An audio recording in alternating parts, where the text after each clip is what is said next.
مسلمان جب دنیا میں سفر کر رہے ہوتے ہیں تو وہ ہر جگہ حلال کھانا جو ہے نا وہ ڈھونڈ رہے ہوتے ہیں، جبکہ میری کچھ معلومات کے مطابق آپ صلی اللہ علیہ وسلم نے یہود و نصارہ کی بھی دعوتیں قبول کی، ان کے گھر پہ بھی ضیافت لی ہے، تو اس کے متعلق آپ کیا کہیں گے؟ اللہ تعالیٰ نے قرآن کے اندر فرمایا کہ وَطَعَامُ أَهْلِ الْكِتَابِ حِلٌّ لَكُمْ، کہ اہل کتاب کا کھانا تمہارے لیے حلال ہے۔ اب اللہ تعالیٰ نے سور کو کیا کر دیا ہے؟ حرام کر دیا ہے۔ اگر سور حرام ہے اور وہ اہل کتاب رکھیں یا گھر کے اندر ہو تو دونوں کے لیے حرام ہوگا کہ اس کے لیے جائز ہو جائے گا؟ پھر جو حرام ہے وہ حرام اپنی جگہ پر حرام ہے، لیکن جیسے ہمارے ہاں بعض صوفی قسم کے لوگ ہوتے ہیں، وہ بولتے ہیں یار یہ اہل کتاب ہیں، انہوں نے کیسے ذبح کیا ہوگا،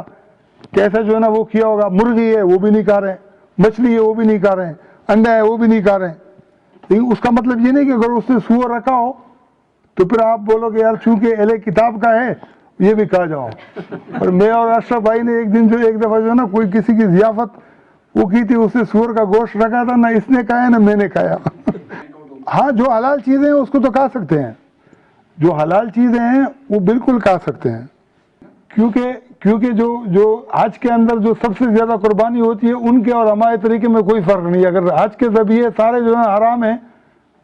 تو مسلمان تو اس کی وضاحت کر دیں، حالانکہ نہیں ہے ایسی بات، اس کو تو آپ چھوڑو۔ یہ جھٹکے سے جو ذبح کرتے ہیں وہ بڑی بات ہے، یا بندوق کی گولے کو بھی چھوڑو، کتے سے اگر کتا جو ہے نا کسی شکار کو پکڑ کر لاتا ہے اور مار کر لاتا ہے،